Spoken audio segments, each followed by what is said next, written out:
सहनाववतु सहनौ भुनक्तु सह वीर्यं करवावहै तेजस्विनावधीतमस्तु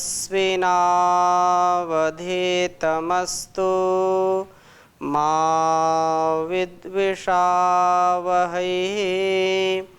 ओम शांति शांति शांति। वैदिक जीवन पद्धति की इस कक्षा में आप सबका पुनः हार्दिक स्वागत है।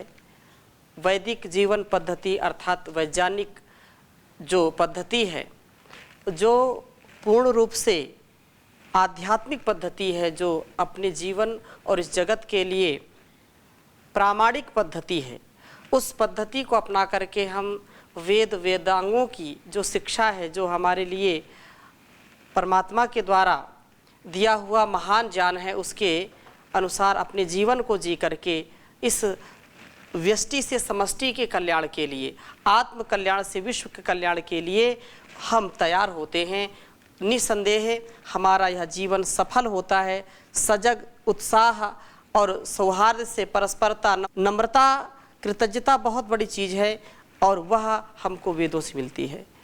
अपने लिए तथा दूसरों के लिए जीने का जो ढंग है, अपने एक एक कर्म को हम कैसे दिव्यता से जिएं, उस परमात्मा का स्तवन करते हुए, उसका गुणगान करते हुए हम इस वैदिक जीवन पद्धति को अपनाएंगे तो हर प्रकार से सुख पाएंगे, नहीं तो दुख से कोई बचा नहीं सकता है। आज पुनः हम ऋग्वेद के प्रथम मंडल के जो है 7वें सूक्त के 7वें मंत्र का स्वाध्याय करेंगे। और यह जो मंत्र है बहुत ही प्रसिद्ध मंत्र है, बहुत सुंदर मंत्र है। एक बार उच्चारण करेंगे। ओम तुंजे तुंजे या उत्तरे, स्तोमा इंद्रस्य वज्रिणः,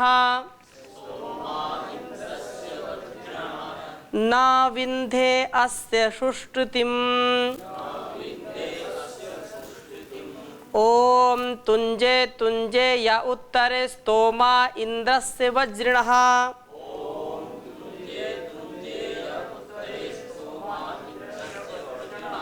न विन्धे अस्य सुष्टुतिम्। अब इसका थोड़ा सा हम भाव क्या है, अभिप्राय क्या है, इसको समझने का प्रयास करते हैं। उस परमात्मा के द्वारा जो कुछ भी हमको दिया जाता है और देने वाले वो प्रभु हैं। तुंजे तुंजे अर्थात दाने दाने, जो 17 दावन है, अर्थात वह उसके प्रत्येक दान के प्रसंग में इस वज्रनः सदा क्रियाशील जो वज्रगतौ धातु से बनता है, अथवा वृत्तों का वज्र का प्रहार करने वाले अर्थात ज्ञान के आवरण भूत काम क्रोध लोभ को विनष्ट करने वाले इंद्रस्य परम ऐश्वर्यशाली प्रभु की ये जो उत्तरे मतलब जो उत्कृष्ट सर्वोत्कृष्ट स्तोमा स्तुतियां की जाती हैं, उन स्तुतियों से अस्य इस प्रभु की सुष्टुतिम उत्तम उस स्तुति को न विंधे न विंदामी नहीं प्राप्त करता हूँ। अर्थात कितने भी उत्कृष्ट मेरे स्तोम हों, वे प्रभु की स्तुति की समाप्ति को कभी प्राप्त नहीं कर पाते। अर्थात जो प्रभु की स्तुति है, वे स्तुति की समाप्ति को नहीं प्राप्त कर पाते। मैं कभी भी प्रभु की पूर्ण स्तुति नहीं कर सकता हूँ, क्योंकि मेरी एक सीमा है। उस परमात्मा की कोई सीमा नहीं है, वो असीम है। वह मेरे इन वाणी, मेरे चक्षु, मेरे इन श्रोत्रों या इन इंद्रियों के वह बस में नहीं है। ये इंद्रियों का जो सामर्थ्य है वो सीमित है और परमात्मा का सामर्थ्य असीमित है। इतने मेरे पास शब्द नहीं है कि मैं उसकी स्तुति कर सकूं। मेरे इतने कर्म महान नहीं है कि मैं उस सारे कर्मों से उसकी स्तुति करने में समर्थ हूं। प्रभु के दान अनंत हैं, मेरी स्तुति तो शांत ही होती है। प्रभु के दान क्या हैं? अनंत हैं, लेकिन मैं सा अंत हूं, अंत सहित हूं। मेरा कहीं ना कहीं अंत होगा, लेकिन वो कभी अंत को प्राप्त नहीं होता। उसकी जो कृपा है उसका कभी अंत नहीं होता। उसके द्वारा दिया गया ये सारा संसार, सारा जहान, वो कभी अंत को प्राप्त नहीं होता। अर्थात कहने का आशय क्या है? इस संसार में जो कुछ भी है वह परमात्मा हमारे लिए देता है। इतना विशाल सुंदर संसार बनाया है, इतने प्रकार के पशु पक्षी, जलचर, थलचर, नभचर बनाया है। सुंदर संसार किसके लिए है? हमारे लिए है। हम उसकी कितनी भी स्तुति करें, मेरी वाणी कभी न कभी शांत हो जाती है। मैं उसके इस दृश्य को देखता हूं तो आंखें चकाचौंध हो जाती, तिलमिला जाती हैं, लेकिन सारा दृश्य देख नहीं पाती हैं, क्योंकि उसका कोई अंत नहीं है। इस जहान का कोई अंत नहीं। आज तक वैज्ञानिकों ने इस सौरमंडल से सौरमंडल तक भी पूरा उन्होंने खोज जो की है, अभी तक नहीं पूरा खोज कर पाए कि ये कितनी दूरी पर है, क्या क्या इसमें ग्रह नक्षत्र और हैं। सतत अभ्यास चल रहा है, खोज चल रही है। अनुमान तो लगाते हैं कि करोड़ों सूर्य हैं ब्लैक होल में समाये हुए हैं। तो इस पृथ्वी का पूरा रहस्य आज तक हमने जाना नहीं है। सागर की गहराई में क्या क्या रहस्य छिपा है, कहां कहां क्या है, आज तक हमने जाना नहीं है। हमारा जानने का सामर्थ्य कभी न कभी क्षीण हो जाता है। हम शांत हैं, अंत सहित हैं, लेकिन परमात्मा की जो कृपा है, परमात्मा की जो रचना है, परमात्मा की जो हमारे ऊपर विशेष कृपा दृष्टि है, उसका कोई अंत नहीं है। वो इतना दान दाता है, क्या क्या नहीं देता, वो सब कुछ देता है, सब कुछ देता है। लेकिन हम यह नहीं कह सकते कि हमारा भी बहुत सामर्थ्य है, क्योंकि हम जानते हैं कि हमने थोड़ा सा जल पिया है। समुद्र को हम पी नहीं सकते, उसको सुखा नहीं सकते। हमारी जितनी पात्रता है उतना ही पात्र जल हम उससे ले सकते हैं। तो परमात्मा का ज्ञान अनंत है, अनंत, उसका कोई अंत नहीं है। लेकिन हमारी जो क्षमता है, हमारा जो ग्रहण करने का सामर्थ्य है, उसका अंत है, उसका अंत है। हाँ, फिर भी हम अपने सामर्थ्य को भी पूरा पूरा नहीं प्रयोग कर पाते। 7, 10 तो बहुत होता है, 3-4% ही प्रयोग कर पाते अपने मस्तिष्क का, ऐसा कहते हैं। स्वामी विवेकानंद जी के विषय में आता है कि उन्होंने 6 से 7% तक प्रयोग किया है, ऐसा कहते हैं। तो हमारा जो सामर्थ्य है वो भी क्या है?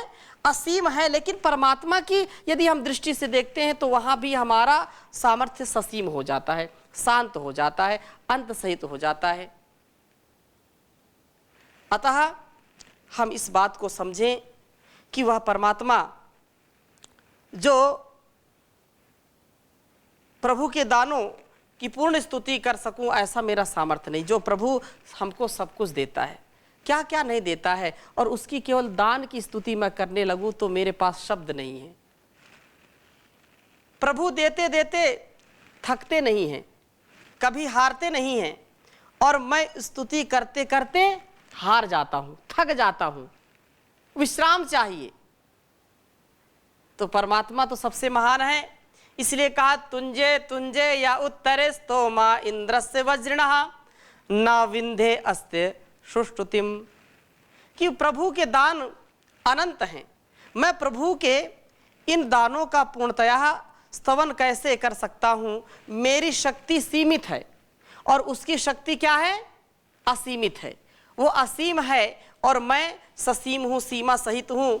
और भी इस विषय में कहा कि पराक्रमशील जो हमारे लिए जो अकल्याणकारी चीज़ें हैं, जो दुष्ट आत्माएं हैं, जो हमारे लिए बिल्कुल श्रेयकर नहीं है, वैसी जो स्थितियां हैं वह जगत व्यवस्थापक, जगत पालक, परमपिता परमेश्वर जो महान दानी है उसके द्वारा दिए गए विविध दानों से प्रेरित होकर के जब मैं यथाशक्ति उसकी स्तुति करता हूँ तो मेरी बड़ी से बड़ी स्तुतियाँ भी उसकी महिमा को गा नहीं पाती हैं, गा नहीं पाती उसकी महिमा।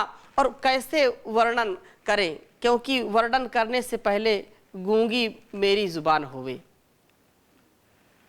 कुछ शब्द नहीं है उसकी इस स्तुति करने के लिए।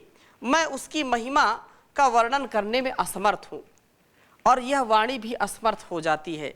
यतो वाचो निवर्तन्ते मनसा सहा, मैं अपनी किसी भी स्तुति को उसके योग्य स्तुति के रूप में नहीं पाता हूँ, क्योंकि नेति नेति जितना भी हम कहते हैं उतना वो उतना होता नहीं है, अर्थात वो बहुत कम होता है। इसलिए हम किस किस की महिमा गाएं, क्या क्या गाएं। हम इस अगर ब्रह्मांड की बात करते हैं, अगर हम समुद्र की बात करते हैं तो पूरा जीवन लगाना पड़ता है और सारी बातें छोड़ दीजिए।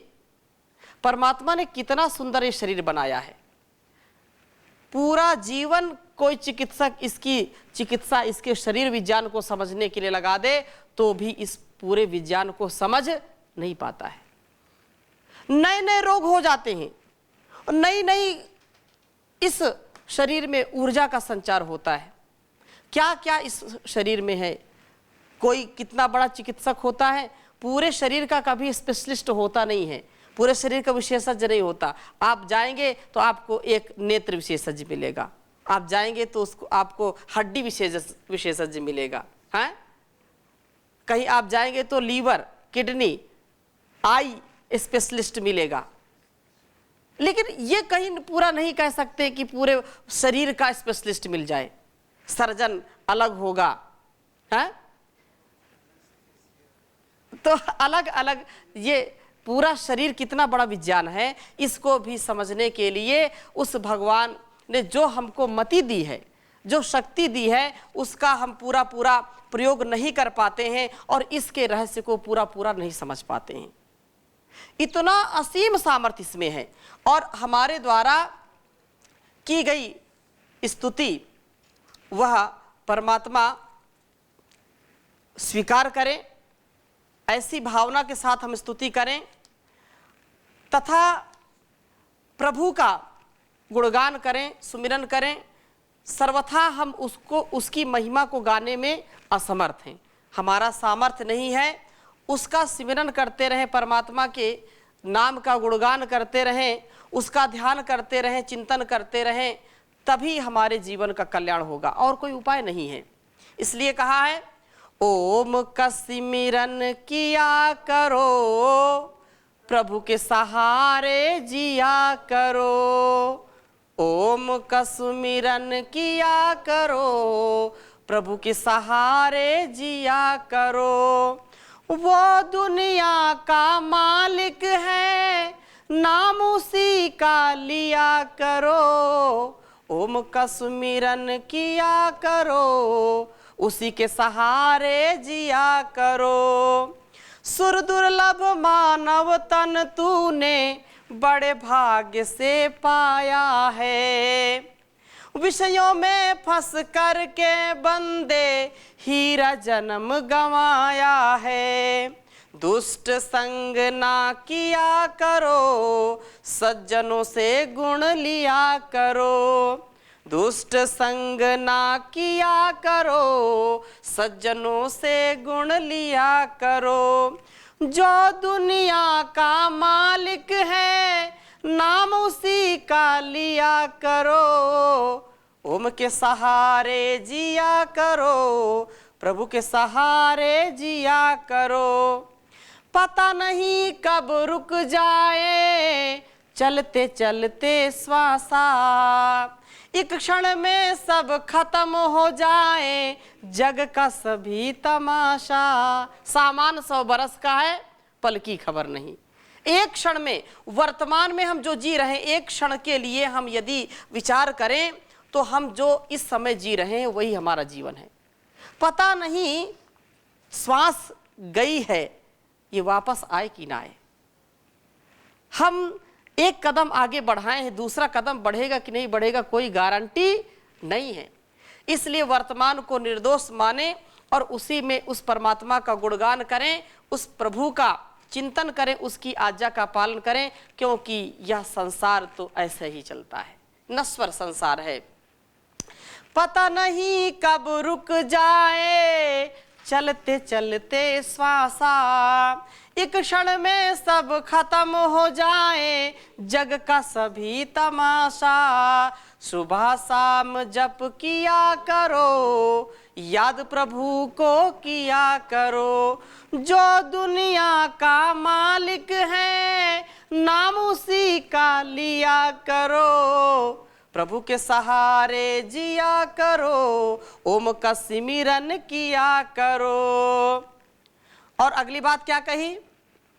हर प्राणी से प्यार करो, सब में वही समाया है। एक एक कण, एंड से लेकर के एलिफेंट तक, तिल से लेकर के ताड़ तक, कण से लेकर के पहाड़ तक, जो भी कीड़ा मकोड़ा हाथी घोड़ा उसने बनाया है, सारे संसार का नियमन किया उसने। सब प्रकार से उस परमात्मा का हम गुणगान करें। इसलिए कहते हैं हर प्राणी से प्यार करो, सब में वही समाया है।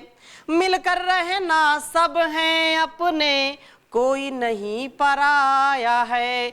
द्वेष भावना किया करो, दुख न किसी को दिया करो। द्वेष भावना किया करो, दुख न किसी को दिया करो। जो दुनिया का मालिक है, नाम उसी का लिया करो।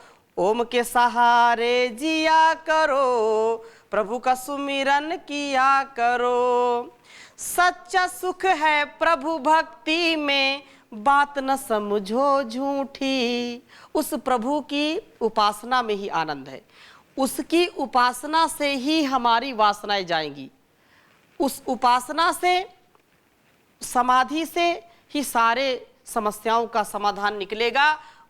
यह भक्ति ही हमको शक्ति प्रदान करती है और शक्ति से हम मुक्ति की ओर प्रवृत्त होते हैं। इस मुक्ति की ओर प्रवृत्ति हमारी हो, इस संसार के माया मोह से निवृत्ति हो। इसलिए सच्चा सुख है प्रभु भक्ति में, बात न समझो झूठी। वही अमर पद पाते जो पीते नाम की बूटी। प्रभु नाम रस पिया करो, राघव भूल ना किया करो। जो दुनिया का मालिक है, नाम उसी का लिया करो। ओम का सिमरन किया करो, प्रभु के सहारे जिया करो। जो दुनिया का मालिक है, नाम उसी का लिया करो। ओम का सिमरन किया करो, प्रभु के सहारे जिया करो। तो प्रभु का जो सहारा है, इस संसार का जो प्यारा नाम है, उस प्यारे नाम के साथ अपने जीवन को हम जोड़ लेते हैं और उसकी जो भक्ति करते हैं। क्योंकि हम सारे जो है संसार को यदि देख करके भी उस परमात्मा के प्रति हमारी भक्ति ना आए तो हमसे ज़्यादा कोई कृतज्ञ नहीं होगा। इस संसार का एक एक कण, एक एक वस्तु, एक एक जो वनस्पति है, अन्न का एक एक कण उसी के द्वारा निर्मित है, उसी के द्वारा यह हमारे लिए बनाया गया है।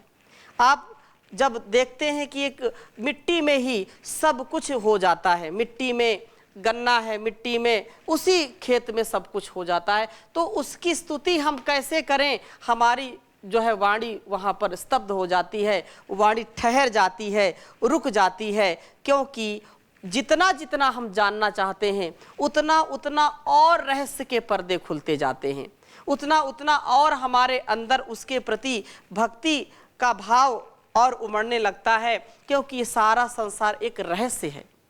जितना ये संसार में हम देखते हैं, जो दृश्य जगत है उससे भी ज़्यादा रहस्यमय अदृश्य जगत है।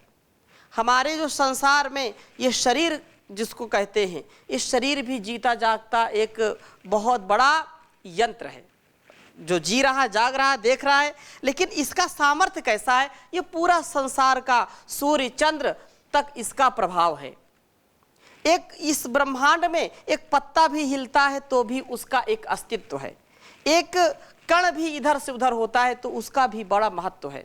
लेकिन हम इसको जानेंगे, समझेंगे तो उस प्रभु के प्रति हमारा ध्यान, हमारा जो श्रद्धा का भाव है वो निश्चित रूप से उमड़ पड़ता है। इसलिए इस मंत्र में कहा तुंजे तुंजे या उत्तरे, वो उसके दाने दाने अर्थात जो उसने दिया है संसार में, इस शरीर दिया है, यह संसार दिया है, उसने एक एक कोशिका उसने दी है, एक एक नस नाड़ियों में जो रक्त संचार है। इस शरीर में देखो कितनी बार इसकी जो है ऊपर की चमड़ी जो होती है वो उतरती रहती है और नई नई हमारी चमड़ी आती रहती है, लेकिन हमको कभी अनुभूति नहीं होती है।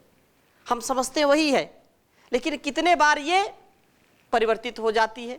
इतना सूक्ष्म जीवन, इतना सूक्ष्म शरीर बनाया है, बहुत सोच समझ करके, विचार करके बनाया है। क्या हम खाते हैं और क्या बन जाता है? कोई संसार में ऐसी फैक्ट्री है, कोई ऐसा संसार में यंत्र किसी ने बनाया है कि हम जो है उसमें केला डालें, उसमें अन्न डालें और वो खून बन जाए? ऐसा है क्या कोई? कोई भी ऐसा यंत्र परमात्मा के अलावा किसी ने नहीं बनाया है।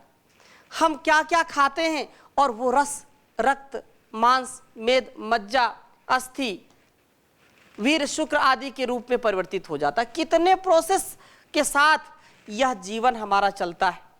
अष्ट धातुएं जो हैं वह निश्चित रूप से हमारे जीवन का विशेष उत्थान करने के लिए परमात्मा ने जो बनाया है। इस प्रकार से यदि हम उसकी स्तुति करते हैं, उसकी उपासना करते हैं, उसकी वंदना करते हैं, तो हमारा जीवन जो इसमें कहा है कि वज्रः सदा क्रियाशील वज्रगतौ सब, अर्थात वृत्रों पर वज्र का प्रहार करने वाले, हमारे काम, क्रोध, लोभ, मोह, ईर्षा, द्वेष पर वज्र का प्रहार करता है। जैसे वज्र, जब इंद्र सूर्य जो होता है वह जब वज्र चलाता है तो बादल जैसे बरसते हैं और धरती जो है तृप्त हो जाती है, अन्न आदि से परिपूर्ण हो जाती है, फसलें चारों लहलहाती हैं।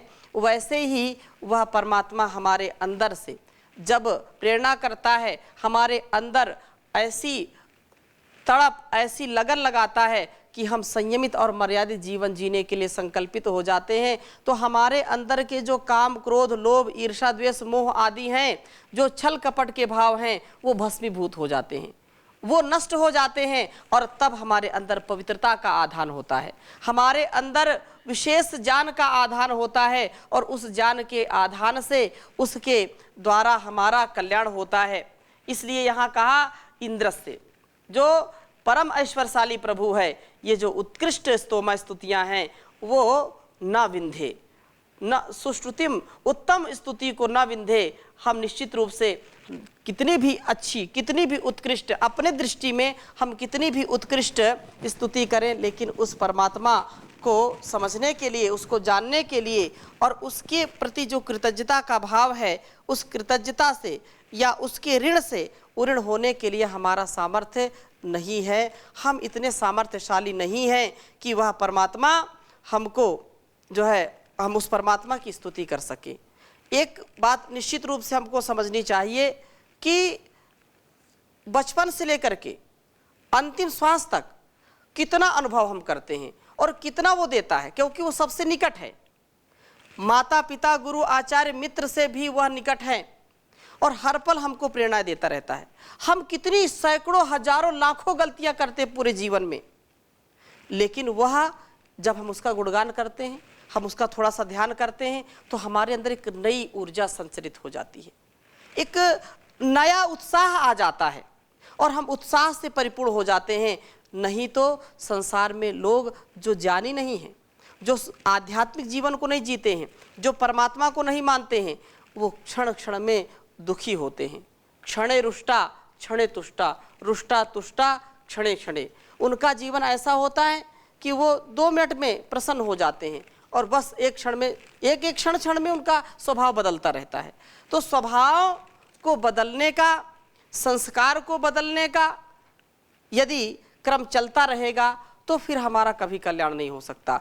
हम उसके द्वारा दिए गए ज्ञान के आधार पर जो वेदानुकूल आचरण है, शास्त्र अनुकूल आचरण है, माता पिता गुरुजनों और ऋषियों ने जो हमको बताया है, उस ज्ञान के आधार पर अपने जीवन को चलाते रहें।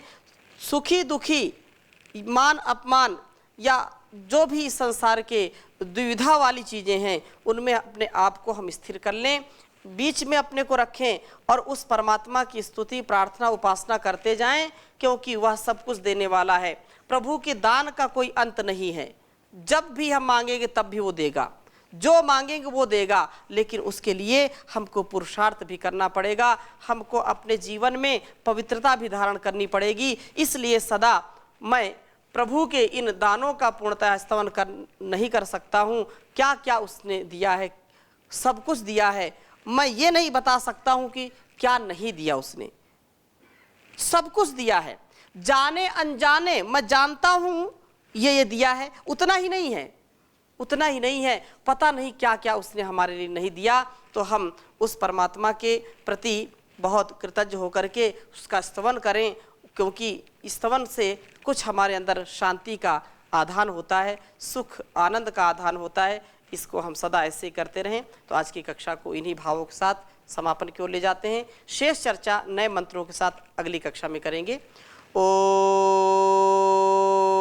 शांति शांति शांति।